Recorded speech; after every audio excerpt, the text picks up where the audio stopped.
Hi guys, my name is Rachel Rain and you're welcome to my channel, and I'll be showing my note tree that I've been using lately to get the look that I've been creating in my previous projects, and let's hop right into it. Here I already have my clips in my timeline, and this is my first frame that I want to get started with today. So the first thing that happens in every workflow that I do is to color manage from my project settings. So this is where I'm going to go to my color management, DaVinci YRGB color managed. I want to go custom on this one. Input color space, I usually shoot with Sony, so I'm usually shooting on S-3 Cine, S-3, so I'm going to select that.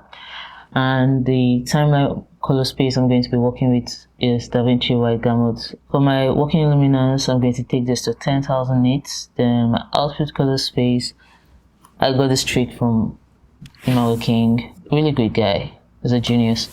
sRGB. If you color grade, I'm sure you've come across some certain instances where they are like gamma shift from what you've put in DaVinci and what you export, right? So putting sRGB, I've not had any issues with what I grade in DaVinci and the output. So as long as it's an sRGB, I'm good. I don't have none of that gamma shift issues. It's something you should look into and maybe try.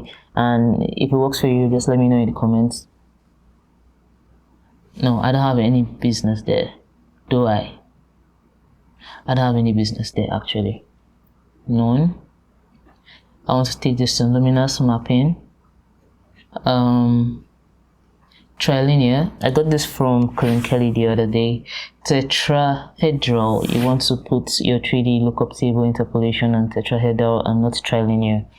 There's a reason he gave for that, but I can't really recall that now. Then I think use S-curve contrast, turn that off. There are two methods of color space transform. What I just did now is a project-based color space transform. There's a node-based color space transform, which means you're transforming your footage from log into Rec 709 using the node-based level. Color grading is always a work in progress, so it's not something, there's no one hat fits all, basically. Now the next thing I do is I group my clips. I like to put my clips in groups, so this will be group 1. Let's just call this S-log. I put my clips in groups because I like to apply some adjustments on a macro level as opposed to a micro level. So instead of going clip by clip to tweak the look and try to get a good grade every time each scene, I apply a general adjustment or a general look to all the scenes. Then I go scene by scene to make the necessary tweaks and adjustments I need to make. It's faster that way for me. It helps me keep my look consistent. As we're moving further, you see that I actually do some things in there like my middle gray, and my middle gray is meant to be on my timeline level, but because I haven't figured out a way to not allow my timeline grade affect certain assets like maybe PNGs or overlays of stock footages that I may not need to grade. So I went back to grading on the group level and then going in the clip level or the scene level to make my necessary adjustments. Over here I have my DCTL from Cullen Kelly. My DCTL helps me to find my middle gray. You're just affecting things on the low end, the high end, but your midpoint is pretty much spot on. You're not changing the exposure in that at all, so that's what your middle gray helps you to do. So once I'm done with this DCTL, I delete that. So I applied the DCTL for split tone, I applied the DCTL for my 18%, which is my mid gray. What I usually like to do first is to tailor the look of my image by introducing some contrast. Yeah, so you can see I'm lifting the shadows, I'm not affecting much of the midtones. I'm just doing my thing here.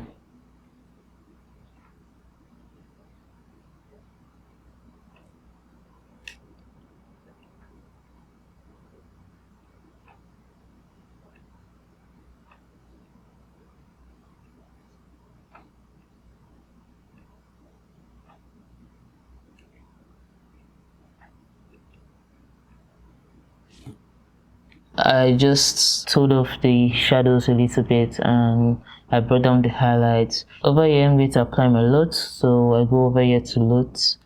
I use the DaVinci White Gamut to DaVinci White Gamut LUT by Cullen Kelly. This is a LUT that has been specifically tailored for DaVinci White Gamut, which is why I prefer to use it over the Kodak film looks that have been installed in DaVinci. That's going to go on there. I like what it's doing, but I'm going to like tone this down a lot. I'm going to tone this down a whole lot. I don't like to have my LUTs on too strong. I like to keep them between the 300-400 mark, if at all. It still leaves room for me to add my creative juice. Let's see how that affects the rest of our clips. Not bad. Off, on, off, on. If you want to be seeing what our 18% is doing, off, on, you can see how it's really affecting the shadows and bringing it up a bit, which is, I like what it's doing. That's just to say the least. For my split tone, why I also lock off my middle grade there is because I don't want to affect the mid-tones of my image, right? I want to apply cooler tones to the shadows and also apply warmer tones to the highlights. Your mid-tones is where your skin is, so usually you don't mess with that, right? That's just what's going on here. For this, I'm going to start with the most obvious, pushing some blue in there, deducting some red. When you deduct red, you're adding blue, right? So just a bit, not too much. So I want to add some green in there. I think I need to take my blue up a little bit more.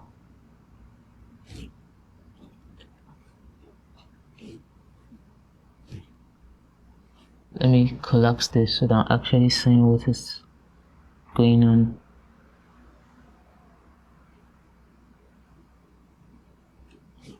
Okay.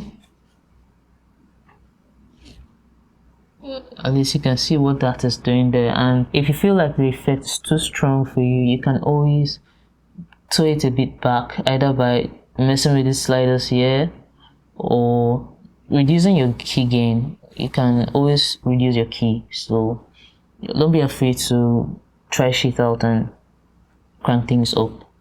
So over here I'm going to add some red.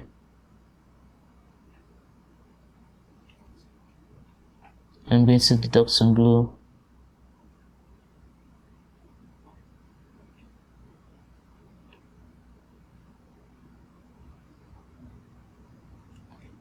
Let me see what green can do for us right now.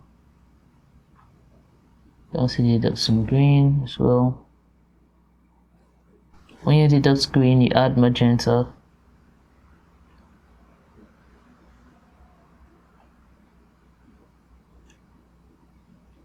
And red is very sensitive, so I'm very partial with red at times, because you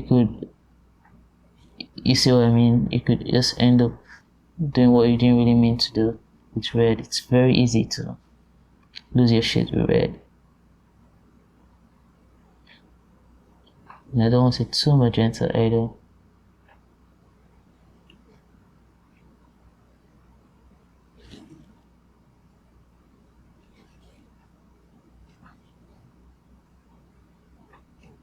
So let's see how that affects other shots.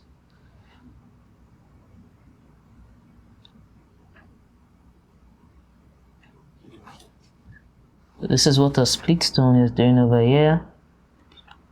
I think over here it's taking off too much of our blue, of our warm. So I think I'm just going to tone this off a bit, maybe to like 65%, and see what that does.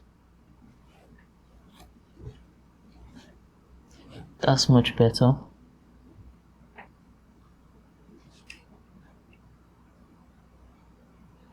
But I'll still like to add some warmth in my highlight. Shouldn't be afraid to crank that up.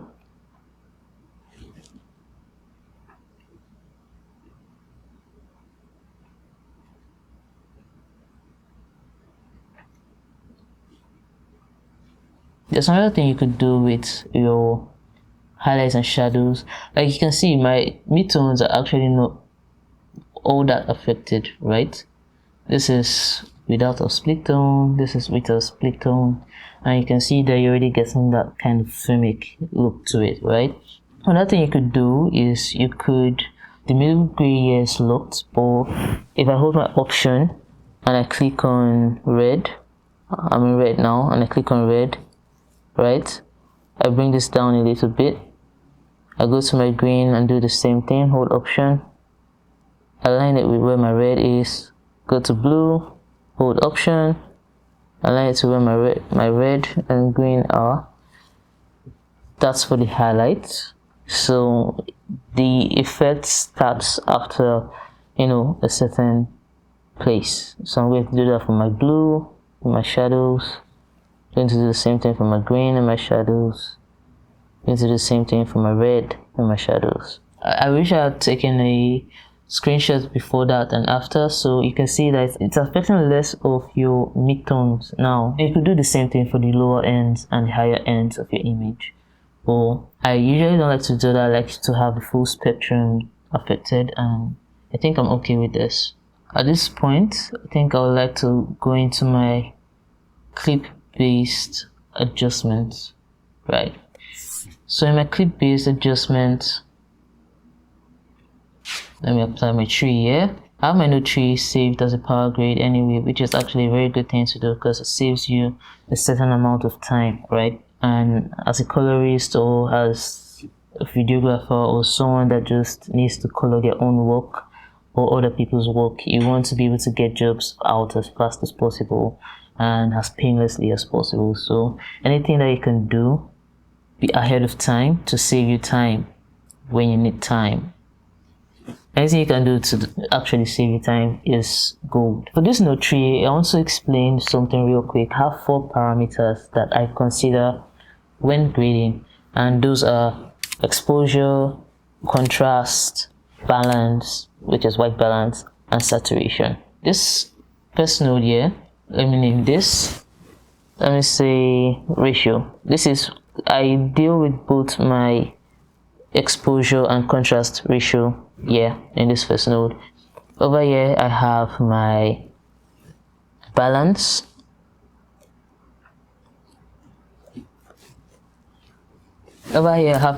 and I have the gamma set to linear. This is what it looks like, gamma linear. This is also a trick I picked up from Cullen Kelly. He's the first person that I know that put that information out there long before certain of your favorite, colorists put it out there. So Cullen Kelly, he's your guy. He knows all about, treating your image as a whole, and he actually dedicates his time to bringing out the best of his image photometrically. So I really enjoy most of his teachings. Let me name that sat.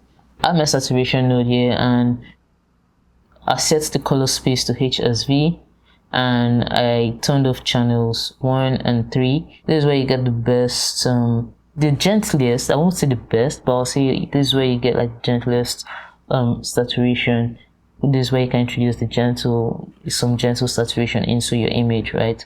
Because the others are like color boost, saturation, they are very touchy. With this form of saturation, you have greater control about how much saturation you're getting in your image and which areas are getting affected, which is a lovely method to use anyway. For my gamma, I know I'm introducing some saturation in my skin tones. Let me just crank this up a bit. I hope you can see this. So this is just beautiful to see. Come on, like just look how much life I added in here. And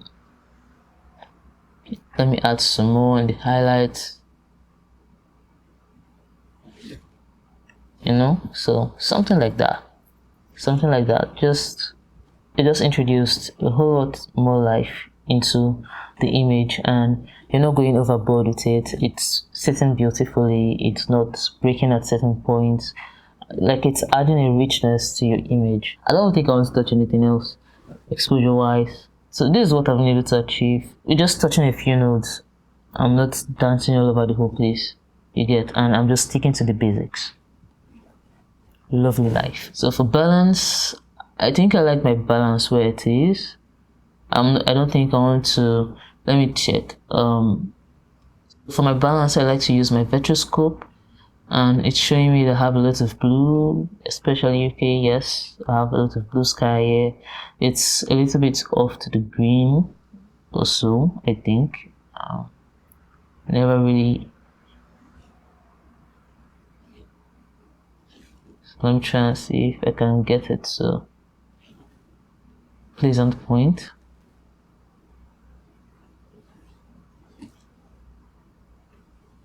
Okay. Yeah, there was some green in that anyway. It's just now I'm actually looking at it. I think the green was introduced especially because of our, what do you call it these days?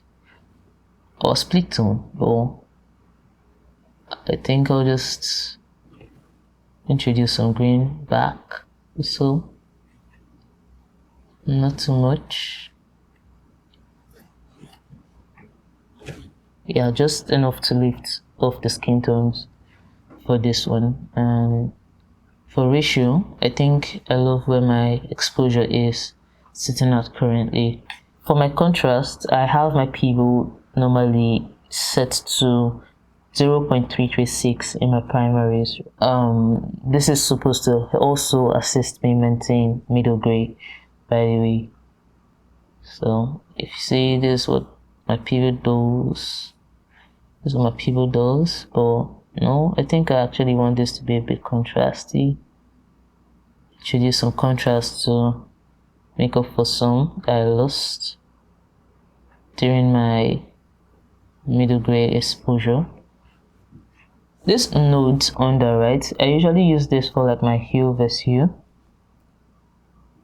I usually use this for my hue versus hue. Then if I have like other adjustments, like maybe windows, or maybe there's other things I need to fix, you know, on the image, on the clip level, this is where I address some issues. But usually if it's shot well and the image is looking beautiful, I don't try to do too much and just do enough, give it some love to make it look better and move on to the next, because time is of the essence. Is there anything I could do here with my hue versus hue? I'm not sure I really want to change much in this.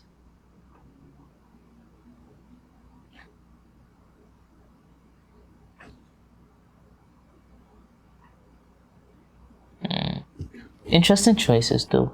Interesting choices. All I say is interesting choices for me. So just show you where we've been and where we are now. Let me just turn off everything first by holding Option D to turn off all the nodes.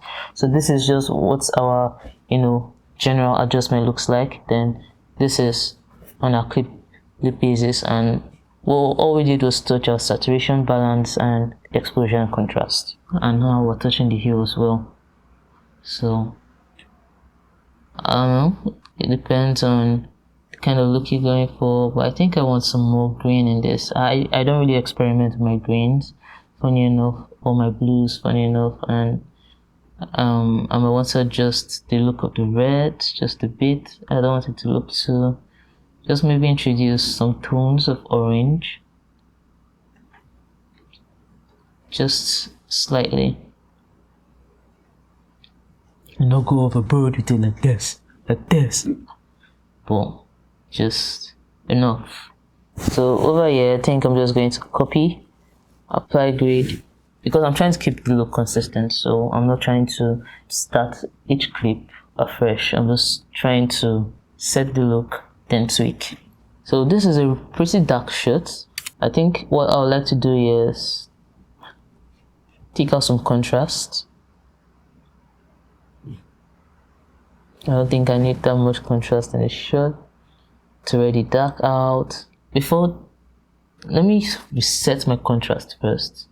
There's a fun way I like to introduce or increase exposure in my shots, right? And this is by using my HDR global.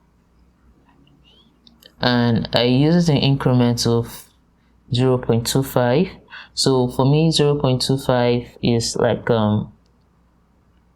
one fourth of its stop. That's because the HDR global, the HDR tool works like the exposure tool in your camera. So 0.25, that's like 1/4 a stop for me.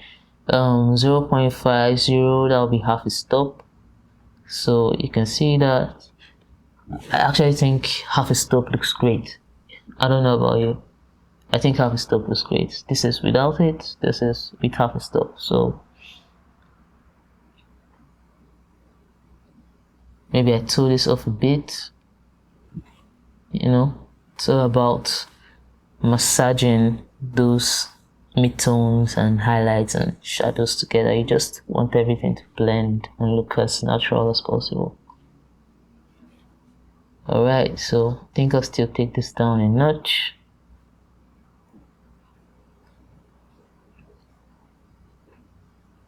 But at the end of the day, this is the look we have with the sky.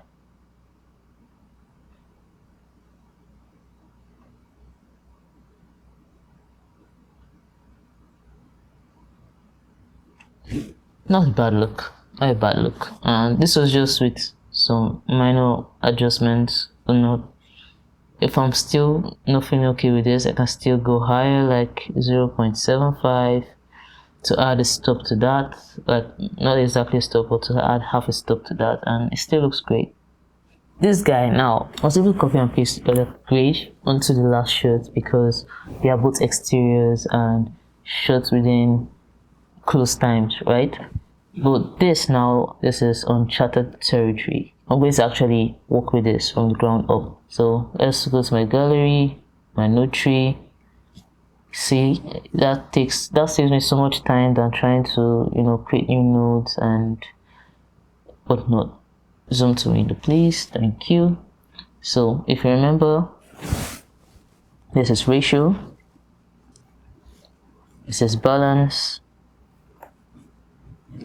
Sorry about that. This is saturation, and this is, let me say, hue, hue. First thing I do when I post with an image actually is to examine it and see what is needed in it. So first off, I can see that there are lots of shadows in this. There are lots of shadows, and I think I want it to pop a little bit more, right? I'm not trying to exactly make it bright because these are healthy amounts of shadows. So I think I'm just going to help the image look a little bit better. I just drive it to where it's okay and park. You get, I don't want to introduce so much noise like something like this. No, that'll be way too bad. And that also like washes out colors and whatnot. So I feel like this shot is going to benefit from a lot of benefits. Some saturation is going to actually make this pop. So let me go over here to saturation. Some for the midtones. Some for the high tones.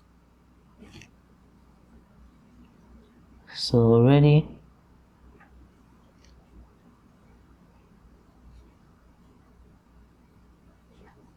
this is what our guy looks like.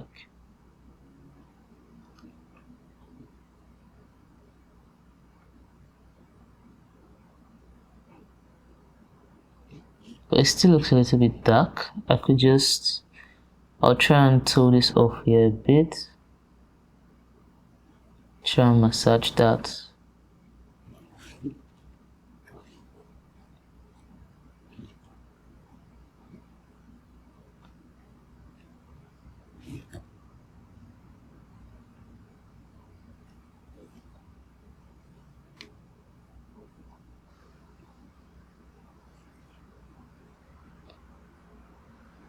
So compared from where we were to where we are,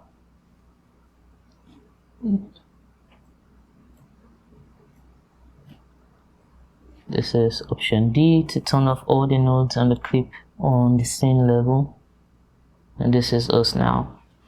just some love, just some juice. We haven't really done much. We haven't really touched balance either. I like to play around with my balance, especially when colors are involved, to see how much more, you know, life I can get out of it. You can get some really surprising results when you play around to balance with colors like this. And that's just the balance, guys. That's just the balance. I didn't even have to go into my hue for this one. I actually love the blue. Actually love the blue in this. But just for you guys, I'm going to try and touch it just a little bit. Should I exaggerate it?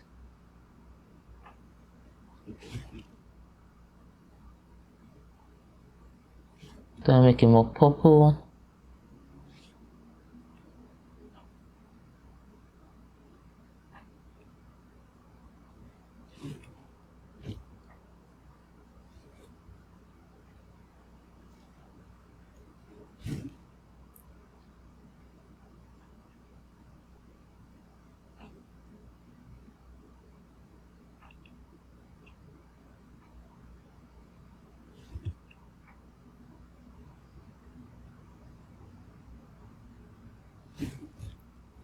Actually, I don't want to do much on this. Maybe just take this guy up a little bit. Or I'll just pretty much it. As you can see, I'm not trying to go against the look that has already been created. I'm just trying to make the most out of it. So for this, I think I would like to dial in the look more here. I want the focus to be on him and less on the environment.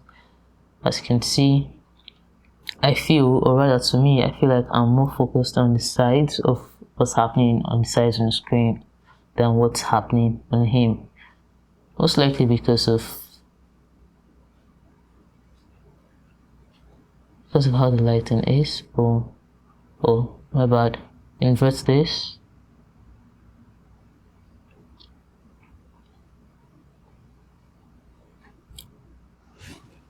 So when I invert this, you see that I'm actually dialing more focus on him.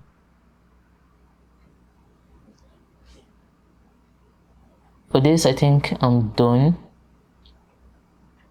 I'm done with this particular lesson. So density is basically, it affects how deep or how rich your colors appear in your image. Like, let me say I want to touch on the density of this guy, right? So over here I have my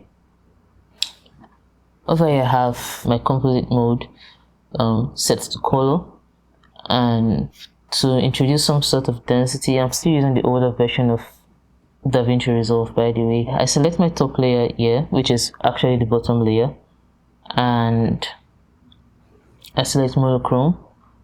At the fly, you already see that it's affecting some things. You can see what that does anyway.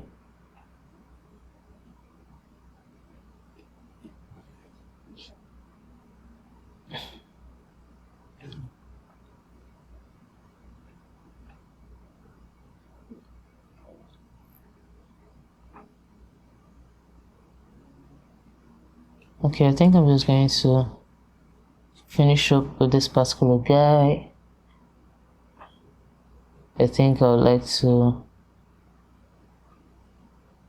tone down this a bit, bring this guy up a bit, so take this guy down a bit, take it up, down, up, down, up, up, down.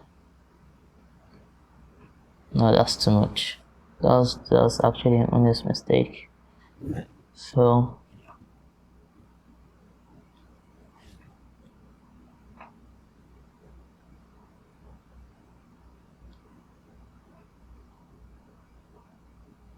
So please, I'm still very much a student of life in general. So if there's anybody out there that's saying this, maybe there's a better way to do this, or you have any tips or tricks for me, I'm very much open to that. Just let me know in the comments. I'm eager to know what everybody else is up to out there. This is the first time I'm actually doing this, and I'm super excited to show a little bit of my process, because I haven't really had that chance, you know. So this is it. This is fine. I think I'm just going to key this off a little bit for the density, maybe leave it around 700 or 65 as usual. So finishing touches, right? I could do that on the group level, or at times I like to do this on the clip level. So option S to create a new node, option P, option P to make that a parallel node, clean up node graph. I want to make this move into a mixer layer node, composite node, soft light. So selecting my lower node, right? First off, you don't want your saturation so high, so maybe kill it off to like maybe a 30. I like to keep mine around 30, thereabout. Then I'm going to my blower. I'm just going to blow this out. So what this does is this helps me to create kind of a glow effect, but I have more control of where I want to place this glow, right? So I can place them in my highlights, my shadows, bring down my gain a bit. Still, it's like reshaping where my light is, right? So I like to think of it like reshaping my light, and giving my shadows just the right amount of boost it needs and stuff like that.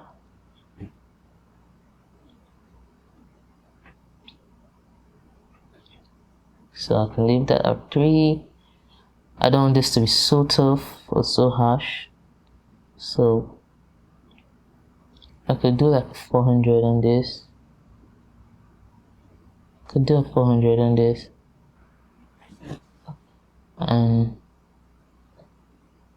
that just softens the look. Finishing touches, it puts halation, it puts a film grain. For me personally, I just use this glow to add like a finishing touch, because I actually love seeing the digitalness of the image. I don't try to do too much to make it imperfect. Other times when I get bored, I probably want to like try the grain, try halation, and at the end of the day I end up taking it off because I don't really like the look. If there are other things you guys want to show me, I'm actually up for that, and I hope you really like what you saw today. I hope I was able to give something, no matter how small. If you like this content and you're passionate about cinematography or color grading, hit the subscribe button, like this content. I'm giving out my note tree as POWERGRADE. You can click the link in the description, and thanks for riding this one with me, guys. Appreciate it. See you next time.